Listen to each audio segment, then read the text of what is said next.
Actor Dhanush and Aishwarya இவங்க 2 பேரும் விவாகரத்து பெற்று பிரிஞ்சதுக்கு அப்புறமா பசங்களுக்காக பொதுவாக காலேஜ் ஸ்கூல்ஸ் அப்படின்னு சொல்லி பொதுவான ஈவெண்ட்டில் ஒன்றா தான் 2 பேரும் கலந்துக்கிட்டு இருக்காங்க. ஸோ அப்படி இருக்கும்போது இன்னைக்கு தனுஷ் அண்ட் ஐஸ்வர்யா ரஜினிகாந்தோட 2வது மகனான லிங்காவோட 17th பர்த்டே நடந்திருக்கு. ஸோ அந்த பர்த்டேக்கு தனுஷ் ஒரு பக்கம் பார்ட்டி வச்சு செலிப்ரேட் பண்ணிட்டு இருக்காரு. இன்னொரு பக்கம் ஐஸ்வர்யா ரஜினிகாந்த் தன்னோட மகனை கூட்டிட்டு இன்னைக்கு திருவண்ணாமலை கோவிலுக்கு சாமி தரிசனம் பண்ணுறதுக்காக போயிருக்காரு. அங்கே போயிட்டு மகனுக்காக ஸ்பெஷல் பூஜையெல்லாம் பண்ணி பரிகாரம் எல்லாம் பண்ணிட்டு வந்திருக்காங்க. அப்போ எடுக்கப்பட்ட ஃபோட்டோஸ் வீடியோஸ் அப்படின்னு இது எல்லாமே தான் இப்போ சோஷியல் மீடியாவில் வைரல் ஆகிட்டு இருக்கு. இதை பார்த்த ரசிகர்கள் பலருமே விவாகரத்து ஆனதுக்கு அப்புறமும் பசங்க மேலே டேக் கேராக இருக்காங்க அப்படின்னு சொல்லிட்டு 2 பேருக்குமே வாழ்த்துக்கள் சொல்லிட்டு இருக்காங்க.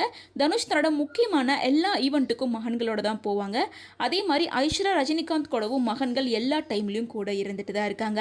பேரண்ட்ஸ் கூட கிட்ஸுமே சேர்ந்து ஒரு மியூச்சுவல் அண்டர்ஸ்டாண்டிங்கில் இருக்காங்க அப்படின்னு சொல்லிட்டு பலருமே ஐஸ்வர்யா தனுஷ்க்கு வாழ்த்துக்கள் சொல்லிட்டு இருக்காங்க.